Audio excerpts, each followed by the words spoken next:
أعوذ بالله من الشيطان الرجيم بسم الله الرحمن الرحيم. Bersama-sama ada di majelis ilmu. Kemudian kita berselawat untuk Nabi kita Nabi Muhammad sallallahu alaihi wasallam. Allahumma shalli ala sayyidina Muhammad wa ala ali sayyidina Muhammad. Bapak-bapak dan ibu-ibu, lebih kurang 2 bulan lagi kita akan memasuki hari raya Idul Adha atau hari raya Kurban, insyaallah. Jadi kita sama-sama berdoa, mudah-mudahan kita dipanjangkan umur kita oleh Allah, bisa bertemu dengan hari raya Idul Adha atau hari raya haji. Maka sekaitan dengan itu, kami ingin malam ini kita membahas tentang bagaimana mempersiapkan diri kita untuk merayakan hari raya Kurban atau hari raya haji itu. Bapak-bapak dan ibu-ibu, sudah sama-sama kita maklumi hari raya yang jatuh pada tanggal 10 Zulhijjah itu di kalangan masyarakat Islam populer dengan 2 nama. Pertama disebut dengan hari raya haji. Ya. Kenapa? Karena memang pada saat itu umat Islam yang diberi kesempatan, yang diberi kemampuan itu melaksanakan ibadah haji di Mekah Al-Mukarramah. Yang kedua disebut dengan hari raya Kurban, atau dalam bahasa Arab disebut hari raya Id. Kurban bisa berarti Adha, bisa juga Nahar. Ya, sehingga disebut dengan Idul Adha atau Idul Nahar, yang artinya adalah hari raya Kurban. Kenapa? Karena memang hari itu kita umat Islam disyariatkan untuk melakukan ibadah kurban. Nah, kalau kita lihat yang 2 ini, ibu dan bapak-bapak, yang lebih besar peluang untuk kita lakukan adalah yang kedua, berkurban. Kenapa kita sampaikan hal itu? Pertama, kalau untuk berhaji, kalau sekarang kita berniat untuk berhaji, kita sekarang ada rezeki, badan kita sehat, lalu kita berencana untuk ibadah haji, kita mendaftar, ya, maka kita harus menunggu lebih kurang 22 tahun. Itulah dibayar kontan ini, ya porsinya 25 juta. Ya, itu kita direncanakan berangkat tahun 2043 atau 2044. Jadi kalau ada ibu-ibu kini lah bawa 60 tahun, nah tunggulah 23 tahun lagi lebih kurang, aku 83 besok insyaallah baru bisa berangkat. Ya, atau awallah mendaftar, ya, 5 balai tahun yang lalu atau 2 balai tahun yang lalu, 2020 tidak jadi berangkat. Tahun ini sepertinya kecil kemungkinan kita untuk bisa berangkat. Ya, jadi kalau ada bapak ibu-ibu ini nanti rencanakan tahun batang tidak jadi, direncanakan lo tahun kini, alur lo tantu lah ya.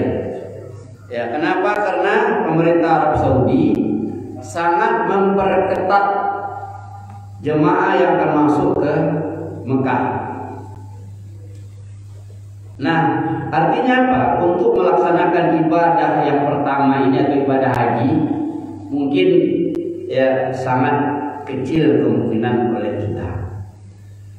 Jadi nama hari raya kedua, hari raya haji, hari raya Kurban.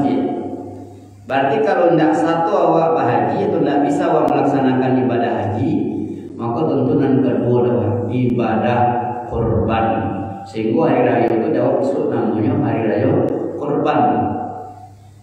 Kalau hanya sekedar sholat bertakbir, tidak ada nama istilah hari raya takbir atau hari raya sholat. Ya, hari raya atau hari raya sholat, paham aku namanya hari raya sholat? Yuk kami sholat 2 rakaat. Nah, Yang ada namanya hari raya haji atau hari raya kurban. Berarti inilah ibadah yang kita laksanakan yang sangat dianjurkan oleh Allah. Maka oleh sebab itu ibu-ibu, saya ingin membuka pengajian ini malam ini supaya kita bersiap-siap secara maksimal. Kembali kita kepada surat Al-Kautsar yang kita baca di awal pengajian kita tadi, yang akan kita jadikan sebagai dasar pengajian kita malam hari ini. Di situ disebutkan inna a'tayna kal kautsar. Sungguh kami, kata Allah, telah memberimu nikmat yang banyak. Itu tidak bisa dipungkiri. Tidak bisa kita pungkiri bahwa Allah telah memberikan nikmat yang sangat banyak kepada kita. Sehingga kata Allah, wa in ta'uddu ni'matallahi la tuhsuha. Kalau kamu hitung nikmat Allah itu, kamu tidak akan sanggup menghitungnya. Jadi kalau kita jumlahkan sekarang, kita catat, ya, lalu kita hitung-hitung, tidak pandai kita menambahkannya, kita cari kalkulator, kita tambahkan pakai kalkulator, maka juga tidak akan sanggup kita untuk menghitung nikmat Allah. Ya, inna a'tayna kal kautsar. Lalu kata Allah, fasholli li rabbika wanhar. Nampaknya ini para ahli tafsir sepakat tuh banyak pasababiyah. Dikarenakan Allah telah memberikan kepada kita nikmat yang banyak, maka sholli, fasolli, maka solatlah, li rabbika, karena Tuhanmu, wanhar. Nah, di sini bertemu kata inhar. Ya, aslinya inhar, nahara yanharu inhar. Karena ya dia sudah diawali dengan kata waw ataf, maka alif wasolnya tidak lagi dibaca, maka jadilah dia wanhar, berkorbanlah. Nah, kalau kita lihat dari segi bahasa, maka perintah berkorban di sini sejajar dengan perintah sholat. Jadi ataf kata inhar itu kepada sholli. Karena Allah telah memberi kita nikmat yang banyak, maka Allah sholat dan berkorban. Ada dua perintah di sini, yaitu sholat dan berkorban.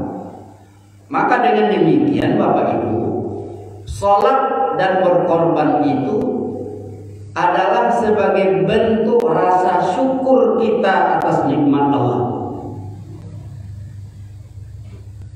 Ini kalau kita kaitkan lagi dengan ayat surat Ibrahim, la in syakartum la azidannakum.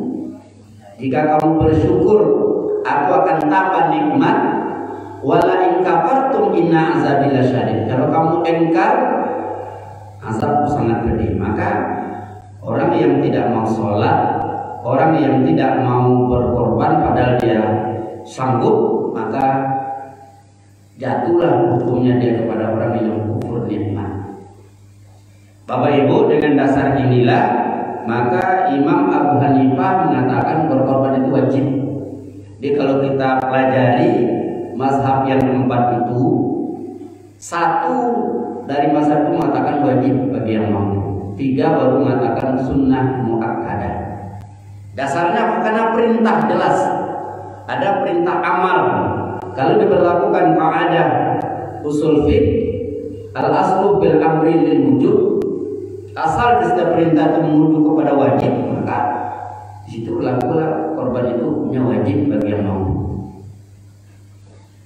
Tapi tiga imam besar mazhab yang lain mengatakan sunnah muakkadah, artinya sunat yang dikuatkan, ibadah sunat yang sangat dipentingkan. Karena memang ada hadis nanti yang mengatakan bahwa ada 3 ibadah yang wajib untukku kata Rasul, tapi amal nafilah atau sunnah bagi umatku. Satu di antaranya berkorban. Dengan dasar inilah ya Imam Hambali, Syafi'i dan Maliki mengatakan sunnah muakkadah. Nah, ibu-ibu dan bapak-bapak, jika itu diperintahkan Allah kepada kita, maka ketika kita memang orang yang patuh dan taat, maka kita tidak perlu memperdebatkan hukum wajib atau sunatnya. Ya, bagi contoh ke ibu-ibu coba bapak, umpamanya bapak menyuruh anak awak kerajo, hanya tanya dia anak, kalau tidak mau kerajon apa?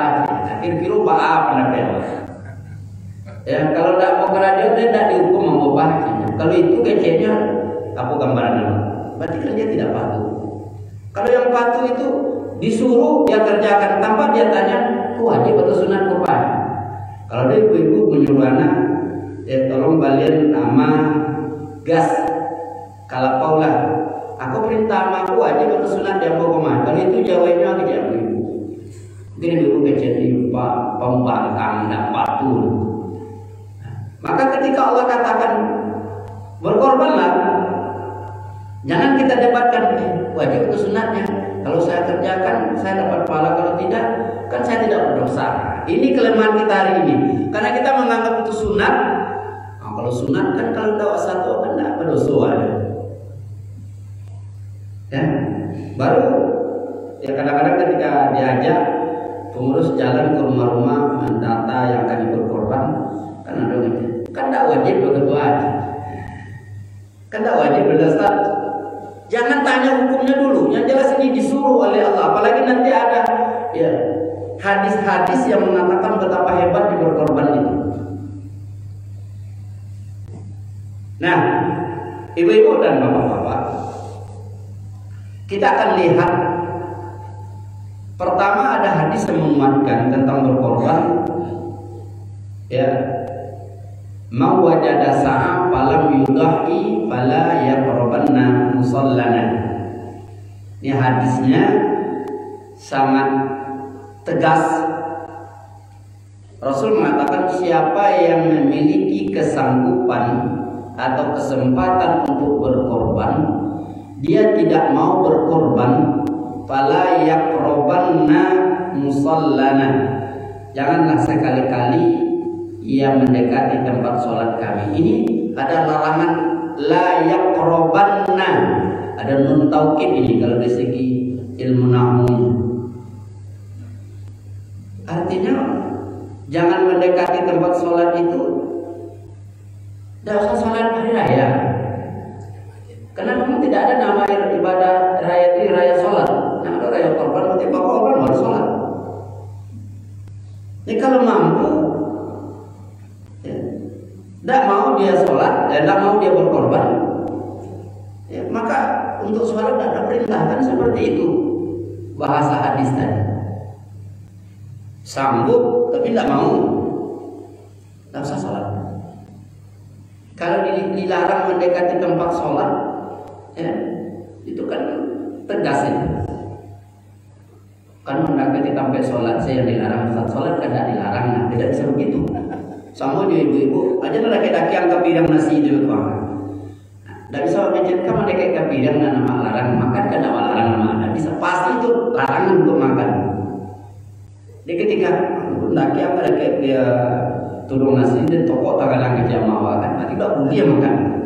Fala yaqrabanna musallana, tidak usah dekat ke tempat sholat kami. Itu usah satu sholat raya. Ini makna yang terkandung dalam hadis itu seperti itu. Maka oleh sebab itu ibu-ibu, apakah kita termasuk orang yang tidak sanggup? Nah ini, kalau dalam hadis tadi kan dikatakan siapa yang sanggup tidak mau berkorban, tidak usah dekat ke tempat sholat kami. Persoalannya kita ini orang sanggup itu tidak. Karena ketika diajak kadang-kadang kan, ini ibu-ibu jangan itu dulu pengurus saja berbisik, kamu tidak ada, kami tidak ada bisik-bisik. Kesan sponsor pengurus saja tidak. Saya mengingatkan kadang-kadang awak ketika hati rayu baru bawa baju padilah berkorban. Bangga menyiapkan diri. Nah, inilah 2 bulan menjelang hari raya haji lah kita bahas itu. Artinya dia punya bahan, ayo kita siapkan ya. Apakah kita termasuk orang yang sanggup atau tidak? Pertama ibu-ibu, ibadah korban itu perintahnya kan sekali setahun. Tidak tiap hari, tidak tiap bulan, sekali setahun. Besarannya 1 ekor sapi atau 1 ekor sapi itu untuk 7 orang. Berarti bisa 1/7 dari 1 ekor sapi. Maka ulama sepakat itu berarti 1 ekor kambing. Kalau kita hitung-hitung nilai nominalnya, kamu tidak tahu deh, dan ambo dulu bertanya ke pengurus saja. Ini kita ambil sepatokan berkorban 2.300.000 umpamanya. Kalau disikul 23 atau 24 itu kan tetong seketek sah. Taruh 2.400.000. 2.400.000 kita berkorban, berarti 1 bulannya berapa? Hanya 200.000. Ini kan sekali setahun 12 bulan. Kalau 1 bulan 200.000, seharinya berapa? Hanya 6.500 itu kurang. Dari sekian rezeki yang Allah berikan kepada kita, yang disuruh oleh Allah untuk dikorbankan hanya 6.500 sehari. Kalau ada bapak-bapak, ini tidak di sini mungkin, kita ambil contoh. Pagi jago lalok minum kopi sagale, makan lontong sepiring, samsu 2 batang berat. Kopi segale 5.000, lontong sapiring 7.000 lalu 2.000, samsu 2 batang berapa? 5.000. Tahu Pak ya? 5.000, 7.000 sehari. Kalau 7.000 sehari, berapa sebulan? Itulah lebih maka. Ini ironi hitungan nominalnya. Maka kadang-kadang kan rokok sebungkus ya, kopi, ada belanjaan lain. Ketika diajak 1 korban ini Pak, alur lain, ya rasa-rasa nadur, tidak cukup. Apa patah si samsu itu 3 batang sehari aman? Istilah di patah itu tidak merokok 3 batang samsu sehari bisa ke korban. Tidak tinggi. Maka kalau kita katakan kita tidak mampu di hadapan dia, tidak ada, tidak untuk 1 korban, betapa malunya kita dibanding dengan nikmat yang Allah berikan begitu banyak. Atau itu kan setahun Ustaz, sekarang kan tinggal 2 bulan lebih kurang ya, 55 hari lebih kurang lagi. Juga bisa kita hitung ya. Si Sonsel lebih di agak 50 sehari. Sampai 10 lain, sampai 10.000 sehari. 10 sehari, maka waktu yang lebih kurang 55 hari ke tahun 23 waktu korban.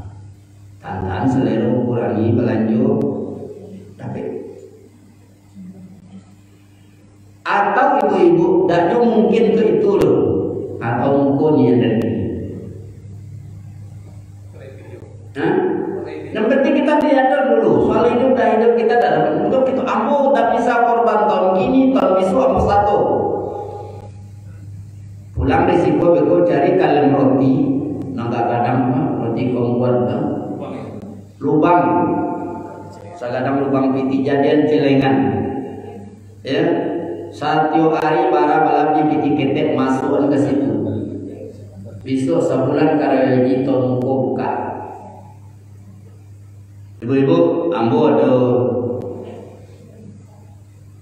kisah, ini sudah lama tapi di ambo itu berkesan banget. Tahun 2003 balik tidak salah. Ketika ambo lagi pengajian di sebuah, waktu itu masih musola, sekarang sudah jadi masjid di daerah pinggir kota ya. Sudah mengaji, ada ibu-ibu ya yang maju ke muka dikajian ke pengurus, Pak Ketua, kamu 1 korban jin, tapi kamu tak tahu tali cukup di jambon tenda Ya, aculah tolong entong ji nyong keluar nasoi ya soi tam tuan hampir panur ini soi tam tuan hampir panur di kan. Minta tolong ke pengurus saji, tolong entong tiamak je, ya itu nyong buka, hanya entong sama-sama. Tekan air waktu itu sekitar 1 juta ampere, ya, korban waktu itu sekitar itu dulu. Ya, isinya peti 5.000 belangadang, 2.000, 1.000, 5.000, sasoi. Waktu itu aku tanya para lama mak mengumpul nak. Tidak lo dah muda, lebih-lebih 2 tahun. Baca lama mengumpul mak. Ustaz, ikut di belakang surau Ustaz ada tabek. Tabek ko kan airnya dangke, jadi ambutan lelidi. Ya, jadi aku menjual lelidi karena kapas saleh. Hampir tiap hari itu dapat dinyo 10 kabeh. Nyunain kau to nubo kapas saleh, di pasar itu juga 1.000 sekabeh. Ya, 10 KB berarti kan sekitar 10.000. Ngambil tuh belanjo, ngambil tuh ongkos labi aja, kok 3.000, kok ampere pun masuk ke celengan. Ya. Begitu tekadnya, udah tekad amat satu berkorban, amat kumpul di tiket amat. Coba itu, kumpulnya waktu itu tuh antara labi sekitar 6.000 atau 7.000 dari korban yang harus dibayar bisa gitu. Antunya sedangkan lah aku nanti beri buku bama malah dia tanam ribu masuk saja dalam celengan. Balik nang lagi mato gaya kau pulang. Dia lagi bisa doa mau korban, lagi bisa doa mau korban. Hampir 2 tahun lagi lama mumpun piti. Apa yang ada? Tekad. Saya sering katakan kalau seandainya ya korban itu ibarat kendaraan lah bagi kita. Betapa banyak kita di dunia ini sekarang supaya dapat kendaraan kita kredit, ya. Bah membuat nyewa kendaraan, yuk dekanu transportasi. Kalau lah korban itu nanti akan jadi kendaraan bagi kita, rasanya kita lebih butuh transportasi di akhirat dibanding dunia ini. Karena perjalanan akhirat itu jauh lebih sulit. Jadi kalau dok nyewa tidak bisa kontan untuk tahu kini itu tahun mukunian buka celengan rencanakan sisihkan rezeki kita.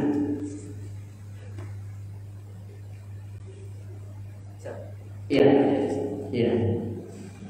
Ibadah haji dan ibadah korban itu kalaupun kita sepakat hukumnya wajib, itu kan di ujungnya selalu dikatakan bagi yang mau, seperti yang saya katakan tadi ya. Terkadang contoh seperti ibadah haji, kalau kita ini kan selalu kita siapkan dulu rumah, mobil. Terkadang dari 1 minta 2 gitu kan. Seperti jadi ibadah kurban yang seperti saya sampaikan tadi, seperti orang merokok segala macam gitu. Di dalam Islam apakah tidak diberikan batasan atau memang diberikan langsung kepada individu seperti yang saya bilang tekad tadi? Apakah tidak ada batasan mampunya itu gimana gitu? Ya. Jadi kata-kata mampu untuk berhaji atau berkorban adalah ketika seseorang itu melebihi atau memiliki kelebihan harta daripada kebutuhan pokoknya. Kebutuhan pokoknya.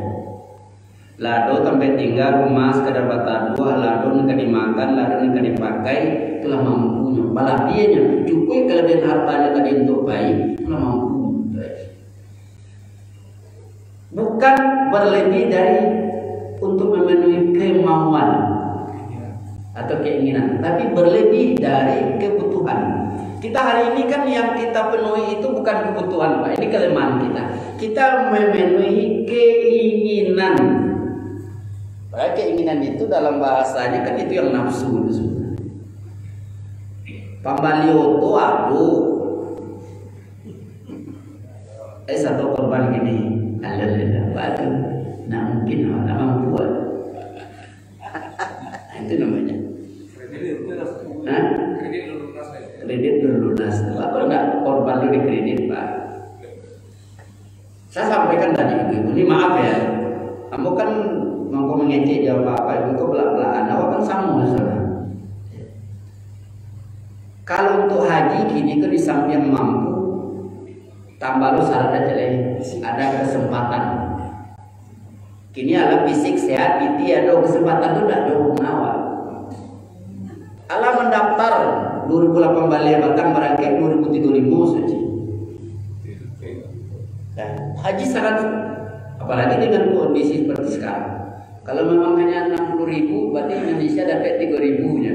Dulu Sumbar 3.000 kan. Ya, kalau 3.000 jatah Indonesia kan 10 kloter kan. Baru membaginya. Itu apa ya? Jadi sudah sanggup, tapi belum saja ada kesempatan. Maka kita beralih saja kepada korban. Kalau untuk berkorban rasanya tidak sesulit itu. Tapi Bapak Ibu, ya, pernah terpikir oleh kita bahwa suatu saat nanti kita juga tidak diberi kesempatan untuk berkorban walaupun kita mampu. Dulu ibu-ibu orang tidak percaya bahwa nanti suatu saat akan ada ya, masa orang yang sanggup untuk berhaji, mampu untuk tapi tidak diberi kesempatan untuk berhaji. Orang tidak percaya dulu kalau dikatakan. Asal ada ini Ustaz bisa berangkat. Ibu-ibu jawab apa? Ada kawan dan saya sudah dikatakan tolong Ustaz cari pengalaman Ambo Ustaz. Ada 21 ini seorang pengusaha bengkel, Ambo membawa sedikit ditolong. Ustaz, Ambo dulu kan jemaah Ustaz mah pernah cerita masalah haji. Waktu itu tidak semangat. Sudah itu istri aku agak kurang sehat. Jadi pesan mau naik haji lah bang. Pas semangat lah waktu. Waktu itu mau bayar haji plus 220 juta. Tahun 2007 balik mau bayar 220 juta untuk seorang, berarti 240. Sebulan kabaran ke istri aku meninggal. Kecil orangku barangkali siapa seorang Pak Ambo dong kecil. Ambo dan dia berangkat karena istri Ambo yang mengusulkan justrunya meninggal. Ambo bercita-cita dialah perusahaan nanti. Tahun 2008 balik kebetulan waktu itu Ambo berangkat. Sobok dia jadi abang berangkat. Ustaz, Ambo sakit Ustaz. Dan sakit Ambo mirip je sakit istri Ambo. Ambo khawatir Ambo tidak bisa, tapi Ambo akan lakukan itu. Tak jadi berangkat. 2009 balik sakitnya bertambah. Ya, tidak bisa lagi dia harus di atas kursi roda. Waktu itu kecilnya Ambo 2020 Ustaz bahas kondisi Ambo bos kecil. Ternyata 2020 jemaah haji pun yang tidak berangkat. Akhirnya akhir 2020 dia bertemu nangisnya. Ustaz, tolong sampaikan pengalaman saya ini. Kalau sudah ada kesempatan jangan tunda. Karena ada nanti masanya kita ingin, kita mampu, tapi kesempatan tidak Allah berikan kepada kita.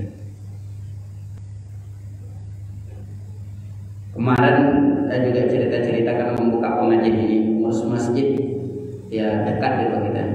Sudah bayar dia ya 380 juta berdua sama istri. Mau berangkat 2020 tidak jadi. Sekarang juga tidak jadi. Katanya tahun depan berapapun saya kalau bisa berangkat saya bayar.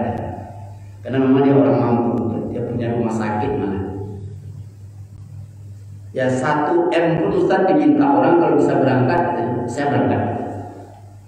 Saya menyesal karena nunda-nunda.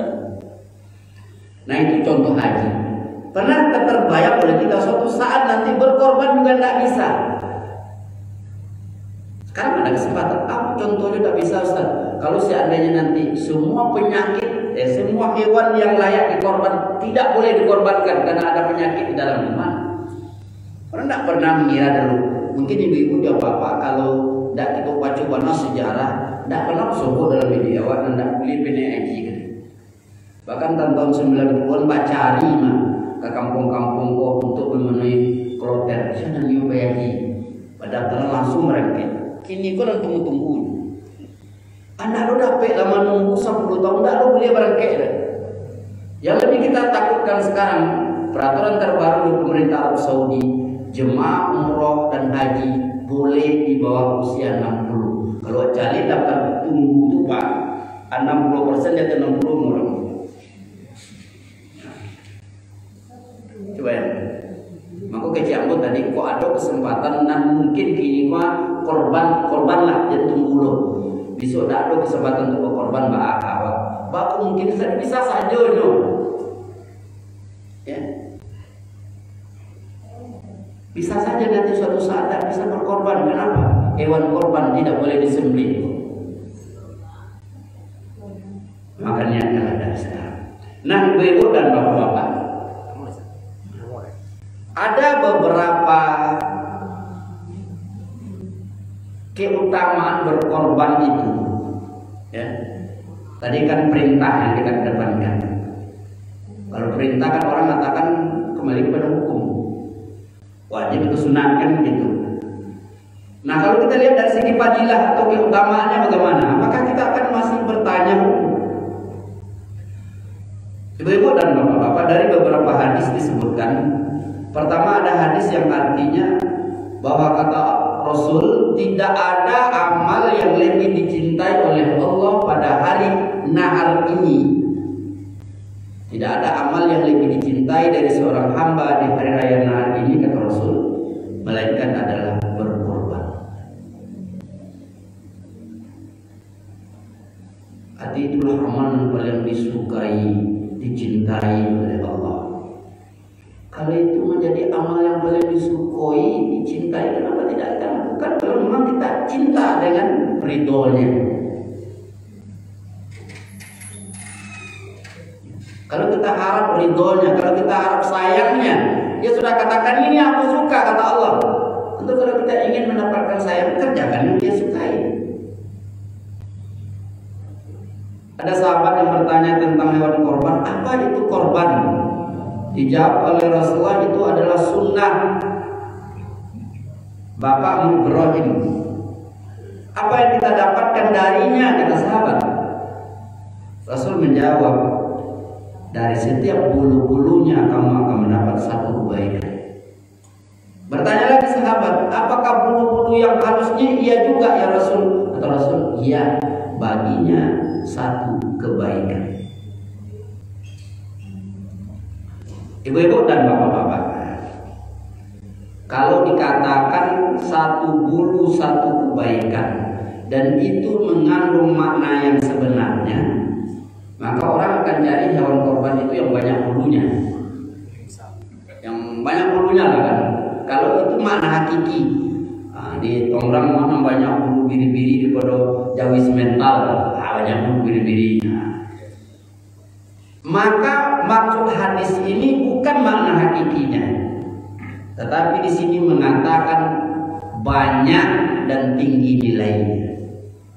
Kenapa? Karena dari seekor hewan itu, ibu-ibu, yang paling banyak, yang paling sulit dihitung apanya?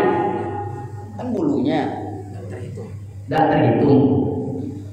Kalau di kecian palunya sebanyak kakinya, palunya sebanyak telinganya, palunya sebanyak giginya, tidak banyak. Tapi ketika Rasul katakan pahala atau kebaikan yang kamu dapatkan sebanyak bulunya, maka maknanya bukan hitungan angka pasti. Di sini bukan hitungan matematika, tetapi menggambarkan betapa banyak pahala yang akan didapatkan oleh seseorang yang berkorban.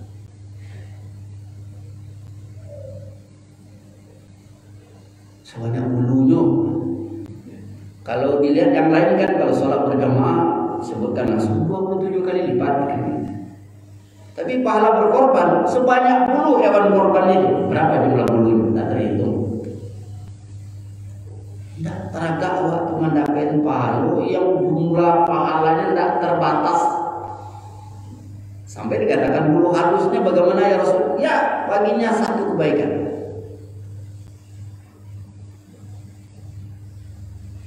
Kemudian ada makna lain di samping itu, betapa tinggi nilai korban itu di sisi Allah.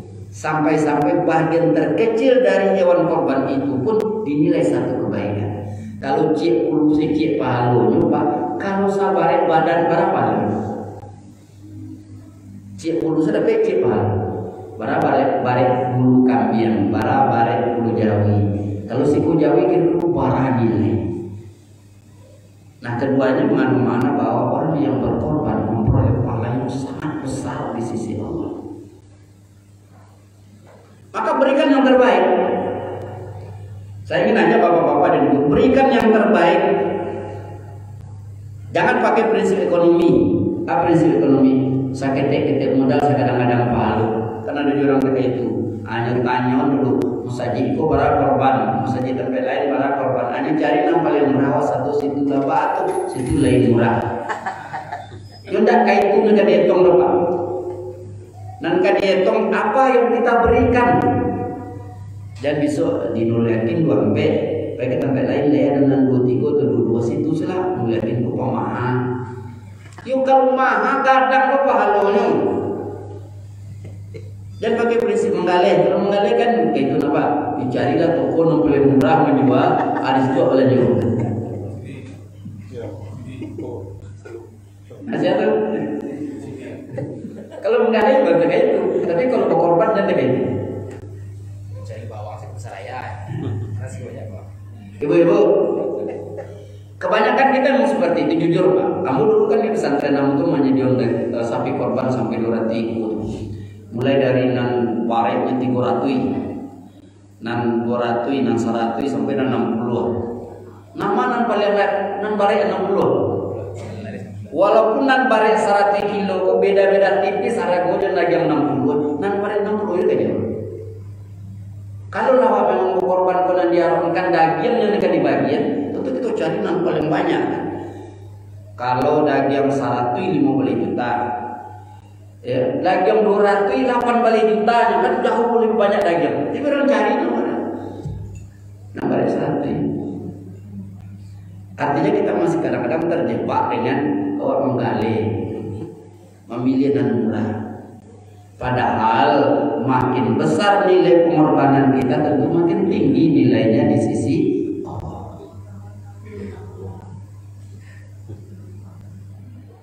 Kemudian ya silakan kalau ada ibu tanya langsung ibu, awak kan terbuka. Di ibadah kurban di tempat kita kan selalu diadakan panitia di masing-masing. Iya. Apakah panitia itu juga dapat pahala seperti orang kurban? Saya tidak pernah membaca hadis bahwa orang yang mengurus korban dapat pahala seperti orang yang berkorban, tidak pernah seperti hadis. Tetapi orang yang mengurus korban itu juga dapat pahala karena dengan itulah berlangsungnya korban itu. Tapi yang ingin saya katakan, pengurus korban kalau dapat ikut juga korban. Kadang-kadang pengurus korban ada satu agen nonton mah. Maaf ya, pada biar kawan biar aku kamu kan udah. Agen nonton banyak tak itu Pak. Solo ini tak ada baik solo kan. Dia ada solo. Kalau padu atau orang namanya raja pakai solo tadi kan 3 kan. Nah, boleh kayak gitu. Kecuali memang tidak ada. Atau mungkin kita kan mungkin sudah atau mungkin tahun ini tidak boleh. Tapi ya kita usahakan juga. Bukan untuk ria-riaannya. Nah, masalahnya nomor 1 ketua, namanya di atas sapi 1, nomor 1 ketua, nomor 2 sekretaris, 3 bendahara. Oh, ketua ambil posisi nomor 1 mana indah. Dia kan ini kebajalan, aku bersorak. Ya, dia bersorak kan. Jadi ya piti kita dia anak kalau piti awal. Ya, piti dia anak kawa untuk ada amat terserah aku nanggu korban. Apalagi kadang-kadang ada anak satu nama korban yang aku piti amaranja. Sedangkan untuk korban nama aku piti itu amat dia awal di tabung-tabungan. Kan itu sumber rezeki itu macam-macam. Diberi anak itu kan sumber rezeki. Kita sisihkan. Nah, kita jadikan ibadah. Bahkan mungkin lebih berkah lagi pemberian anak itu ketika pemberian itu kita gunakan untuk ibadah. Mungkin besoknya itu korban ya mama apa tambah cuma 2 lama 1 sih. Ya, bagus itu Bu. Ya. Ini kita. Ya. Dulu aku waktu minus istilahnya tidak korban kau tidak perhatian. Iya. Ini yang perhatian. Alhamdulillah. Bak kikirunan dulu. Ya, nan dulu itu tentu tidak bisa dikejar. Kini mah banyak sih jadi korban deh. Kalau orang bilang kini satu siku kami apa jadi siku Jawi. Enggak kan tuh pengajaran dulu. Pengajaran ketiga. Ada pemahaman saya sebut saja ini. Ibu maaf ya, ibu jangan terang kamu kamera coba aja lah itu. Kadang-kadang awak kan merasa cukup ise. Dan si kotor pak. Anda satu oleh pak, mana cukui? Mana cukui ada tujuan? Ya. Jadi aku dah ada cukui berkorban le ada jo rezeki awak berkorban. Tujuan kami yang tu nilai baru si kojawi. Kau dapat baca langsung boy kojawi. Amin. Kadang kan? Karena ukurannya seperti 7 tuh satu ekor kambing itu bukan. Nah boleh lebih dari 7 kali korban kok senjang lu jauh ya betul ada. Makin mampu makin besar. Ya kan kita lihat ibu-ibu kamu contoh saja itu kalau di sampai aku Pak Haji itu punya 3 korban ya. Yang pilihan jadi semental kadang-kadang mah di pesantren C, Karang C atau dicari wilayah. Memang dia mampu seperti itu. Awal pembuat barang. Oh banyak nanti tinggal sambung. Pak banyak saya gini. Insya Allah aman. Ya. Kalian setuju menguruskan ke rumah jadi banyak pun. Barangkali begini Pak ya. Alhamdulillah sekarang timbul rasa itu. Kan masih ada waktu. Yang rugi itu besok timbul pengenako Pak. Ketika ada akhirat dia ada dulu sih enggak banyak ratunya enggak satu. Baru menyesal kalau gini tuh belum penyesalan itu hidayah ya, Pak. Ya, kalau nanti datangnya perasaan seperti tadi di dulu waktu di dunia saya sanggup tapi saya tidak berkorban, itu penyesalan. Tapi kalau sekarang waktu muda saya dulu tidak berkorban, saya sekarang berkorban, itu hidayah, ya, bukan penyesalan. Udah bikin lagu menyesal, kalau itu menyesal masih ada kesempatan, nanti itu mati menyesal. Ya, kalau mati itu betul-betul menyesal. Jadi itu hidayah. Nah, maka lebihkan. Ya, kan ada hadis yang mengatakan ittabi'is sayyi'atal hasanah tamhuha. Kejelekan-kejelekan, kesalahan-kesalahan tutup dengan kebaikan, maka kebaikan tadi akan menghapus. Oh, dulu kurang sedekah, kini banyak sedekah. Dulu tidak ikut korban, sekarang dobelkan korbannya. Dulu jarang kita sholat berjamaah, sekarang perbanyak berjamaah. Nah, itulah. Jadi tidak ada istilah cukup ya. Kalau lah 7 itu lah cukup. Pada satu awak korban, ya malah cukup korban anak. Awak baru cukup korban awak kalau awak lah dikorbankan oleh Allah. Itu habis. Dikorbankan dia tidak mampu lah itu. Atau memang awak tak ada kesempatan. Karena banyak itu. Nanti bapak-bapak, ibu-ibu yang wanita korban jalan terasa itu. Jalan awak masyarakat Pak, satu korban Pak, enggak Pak lah cukup. Bakal cukup pahala 7 kali. Tidak ada cukupnya. Nilai 1 ekor sapi itu ya untuk 7 orang.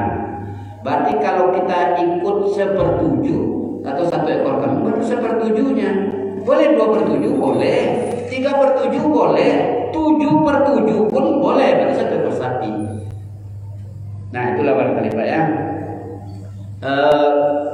Mungkin karena waktu sudah masuk ya, kita tidak diskusi lagi.